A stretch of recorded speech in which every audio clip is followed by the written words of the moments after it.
네, 안녕하십니까. 심플입니다. 오늘은 소프트웨어 테스트 전문가 CSTS 자격증을 소개해 드리겠습니다. 국제 ISTQB 자격증의 국내 수준 자격증이라고 생각하셔도 되고 국가 공인으로 인증된 시험입니다. 저는 상위 3% 91.5점으로 합격을 했고 그 합격할 수 있었던 방법과 노하우를 공유하겠습니다. ISTQB의 경우 공부량이 아닌, 공부량도 물론 많이 필요하지만 이해도 수준에 따라서 점수가 나오는 시험이라고 말씀을 드렸습니다. CSTS는 반대로 공부량에 비례해서 점수를 확보할 수 있다라고 생각하시면 될 것 같습니다. 공부를 많이 하면 누구나 충분히 합격할 수 있는 시험입니다. 단점은 기출이나 연습 문제가 없기 때문에 이론집인 가이드북 하나에 의존해서 공부를 해야 합니다. 만약에 ISTQB와 CSTS를 모두 취득하셔야 한다면 또는 준비를 하셔야 한다면 개인적으로 CSTS를 먼저 공부하시고 ISTQB를 공부하실 것을 추천드립니다. CSTS가 범위도 조금 넓지만 가이드북 자체의 정리가 매우 잘 되어 있기 때문에 테스트에 대한 이론들을 좀 명확하게 정립하는 데 큰 도움이 될 수 있습니다. ISTQB 자격증 취득 방법과 노하우가 궁금하신 분들은 제가 바로 직전에 업로드한 ISTQB 영상을 참고해주세요. 네, 이어서 어떻게 공부하면 좋을지 설명을 좀 드리도록 하겠습니다. 먼저 학습 기간입니다. 학습 기간은 전공자는 3에서 4주, 비전공자는 4에서 5주 정도 생각하시면 될 것 같습니다. ISTQB 영상에서도 잠깐 설명을 드렸지만 이 테스트라는 영역이 실무적으로 초점이 맞춰져 있는 영역이기 때문에 시험은 어쩔 수 없이 이론에 집중되어질 수밖에 없습니다. 이론에 집중되어 있는 시험은 암기 싸움이기 때문에 전공자와 비전공자가 크게 차이가 없다고 생각을 합니다. 그럼에도 불구하고 전공자들은 특정 단어에 대해서 조금 더 익숙함이 있기 때문에 1주 정도 짧게 설정을 했습니다.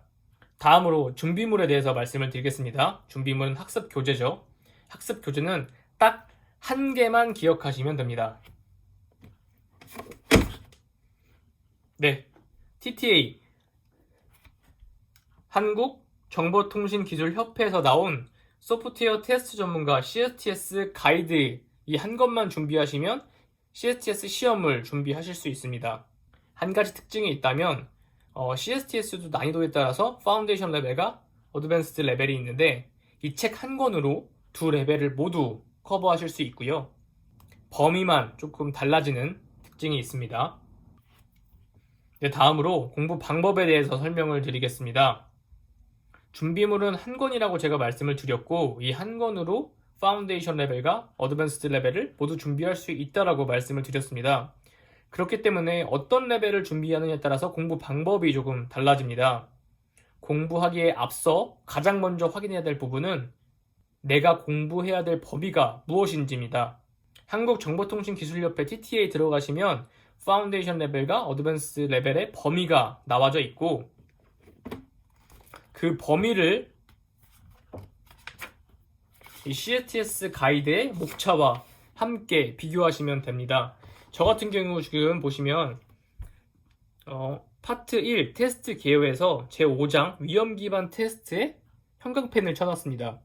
형광펜을 쳐놓은 이유가 뭐냐면 이 부분은 어드밴스드 레벨에 들어가지만 파운데이션 레벨에는 들어가지 않는 범위이기 때문입니다. 이 장만 있는 것이 아니라 각 파트별로 차이가 있는 부분들이 있기 때문에 반드시 시험을 준비하시기 전에 이 범위를 체크하시고 들어가시길 바랍니다. 공부를 하지 않아도 된다라고 말씀은 못 드리지만 다른 부분은 조금 더 무게를 실어서 효율적으로 공부할 수 있는 방법입니다.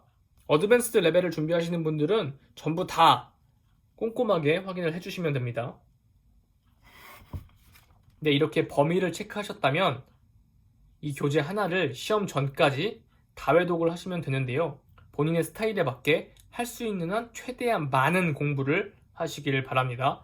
처음에도 말씀드렸지만 ISTQB와 다르게 공부량에 비례해서 점수를 획득할 수 있는 시험입니다.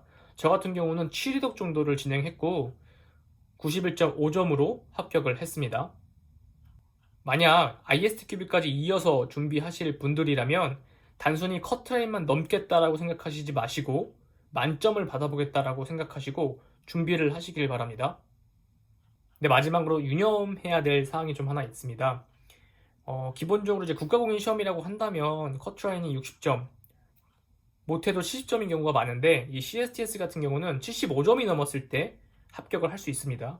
그렇기 때문에 다른 국가공인 시험처럼 조금 가볍게 생각을 하시면 합격이 조금 어려울 수도 있다는 점 참고를 하시길 바랍니다. 감사합니다. CSTS 자격증 방법 취득 노하우는 여기서 마치겠습니다. ISTQB 자격증 취득 방법 궁금하신 분들은 제 직전 영상을 참고해 주시길 바랍니다. 감사합니다.